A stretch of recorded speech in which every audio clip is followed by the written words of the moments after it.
안녕하세요. 오늘은 손맵과 PBR에 대해서 알아보도록 하겠습니다. 시작하겠습니다. 먼저 손맵이라는 거는 한 개의 텍스처의 색과 음영, 질감이 이제 모두 표현돼서 그려진 것을 말합니다. 지금 보시면은 여기 이 캐릭터의 이제 머리카락의 음영이라든지 색, 질감 표현이 돼 있고, 눈동자는 이제 약간 유리처럼 반짝반짝하게 질감 표현돼 있고, 여기 음영 표시도 돼 있고요. 그 다음에 이 갑옷 같은 경우에도 이제 메탈 느낌으로 음영과 이제 또 질감 전부 다 표현이 되어 있습니다. 이런 식으로 텍스처 하나에 모두 표현된 것을 손맵이라고 합니다. 보시면 아시겠지만 이 손맵은 어떤 이제 그 쉐이드에 들어가는 파라미터라는 느낌보다는 사실상 이게 완성된 그림에 가깝습니다. 그래서 이런 이제 손맵을 제작하는 사람들을 이제 보통 이제 3D 페인터, 그러니까 화가라고 이제 불렀을 정도고요. 거의 이제 뭐 일반적으로 이제 뭐 도화지에 이제 그림 그리는 거나 이제 별 차이가 없기 때문에 화가라고 불렀습니다. 이제 이 손맵은 이제 장단점이 있는데요. 장점을 보면은 일단 저성능의 기기에서도 이제 디테일한 질감 표현이 가능합니다. 저성능 기기에서 이런 손맵을 사용하지 않는다면은 이런 이제 질감의 계산이나 이제 빛의 계산이나 이런 음영 계산 같은 걸 다 해줘야 되는데 사실상 그렇게 하기는 어렵기 때문에 이런 저성능 기기에서는 이제 손맵의 장점이 이제 확실히 나오고요. 또 하나의 장점은 이제 그림을 그리다 보면은 이게 어떤 물리적인 정확성보다는 그 예술적 표현이 중요시 될 때가 있습니다. 이제 그런 컨텐츠를 만들 때 이 손맵이 장점을 갖고 있습니다. 이제 또 단점도 있는데요. 단점은 일단 첫 번째로 물리적으로 정확하지 않기 때문에 이건 이제 화가가 자기 이제 기호에 맞게 이제 그린 거잖아요. 그래서 이제 물리적으로 정확하지 않고 그래서 이제 실사 형태의 렌더링에도 적합하지 않습니다. 또 하나의 단점은 이 텍스처 하나에 그 색과 음영, 질감이 모두 합쳐져 있기 때문에 이 한 가지 요소만 이제 분리해서 이제 별도로 처리하기가 어렵습니다. 그래서 이런 장단점이 있습니다. 그래서 그 이후에 나온 게 이제 PBR인데요. PBR은 이름 그대로 이제 물리적 기반의 렌더링입니다. 이전까 그 손맵에서는 이제 이런 텍스처를 만드는 이 화가들의 의해서 이제 뭐 색상이 결정이 됐다면은 이런 화가들에 의존하지 않고 이제 물리 법칙에 이제 기반해서 이제 수학적 계산을 통해서 최종 색을 결정하는 것을 이제 PBR이라고 합니다.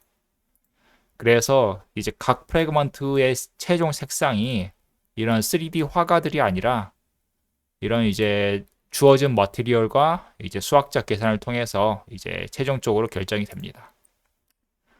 참고적으로 이제 이때 새로 등장한 텍스처가 있는데요. 이게 알비도 텍스처입니다. 이게 어떤 거냐면은 이 손맵 같은 경우에는 이때 이제 이 손맵을 디퓨즈 텍스처라고 이제 불렀습니다. 근데 이제 PBR에 와서는 이 디퓨즈 텍스처의 역할을 하는 거를 이제 알비도 텍스처라고 이름을 바꿨는데요. 왜냐하면은 이제 그 손맵에서 쓰이던 디퓨즈 텍스처에는 이제 음영, 질감 뭐 이제 그런 게 다 한 번에 들어가 있었기 때문에 그런 걸 다 빼고 이제 순수 색만 들어가 있는 텍스처를 이제 부르기 부르기 위해서 이제 별도의 용어로 알비도 텍스처라는 걸 만들었습니다. 그래서 이제 PBR에서는 이런 손맵이 아니라 이 알비도 텍스처를 사용합니다. 그러면 이제 이 PBR이 이제 작동하기 위한 일반 원칙을 살펴보도록 하겠습니다.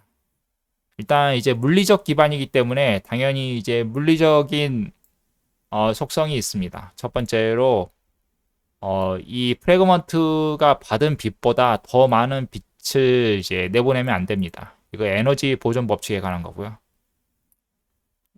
이렇게 해야 이제 물리적입니다. 그리고 이제 두 번째로는 이제 그 PBR을 이제 계산하기 위해서는 그 머티리얼이 필요하고 따라서 이제 물체는 이런 주어진 머티리얼로 표현이 될 수가 있어야 됩니다. 이 두 개의 조건이 있어야 되고요. 그래서 이제 실제 이제 쓰려고 하다 보면은 이제 이 세 가지 용어가 나오는데요. BRDF, BTDF, BSDF 이런 게 나옵니다. 이건 이제 3D 렌더링 프로그램에서도 이제 흔히 볼 수 있는 용어들이고요. 일단 PBR을 하려면은 이건 이제 수학적 이제 물리를 기반한 이제 수학적 계산을 하기 때문에 함수가 필요합니다. 함수가 이걸 이제 계산할 수 있는 함수가 필요한데 이 함수에는 이제 세 가지 종류가 있습니다.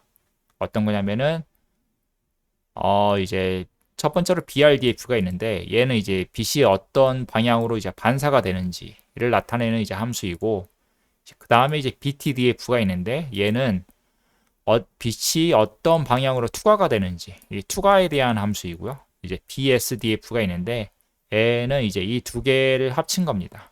이 두 개를 모두 고려한 이 두 개의 파라미터를 모두 고려하는 이제 함수가 되겠고요. 그래서 이제 이 PBR을 할 때 이 세 가지 이제 함수 중에서 뭐 보통 이제 하나를 사용하는데 보통은 이제 BSDF를 사용합니다. 이게 이제 좀 더 물리적 기반에 맞기 때문에 이제 빛은 투과가 되기도 하고 또 반사가 되기도 하기 때문에 이제 보통 이제 BSDF를 많이 사용하고요.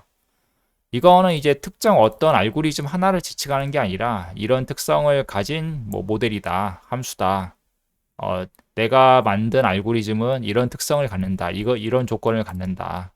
이런 걸 만족한다. 이제 그런 뜻이고 그래서 실제로 이제 이 각 종류에 맞게 다양한 알고리즘이 존재를 합니다. 그래서 이제 실제 PBR 렌더링에서는 이 각 종류별로 있는 그 다양한 알고리즘 중에 이제 하나를 이제 사용해서 이제 구현을 합니다. 네, 오늘은 여기까지입니다. 감사합니다.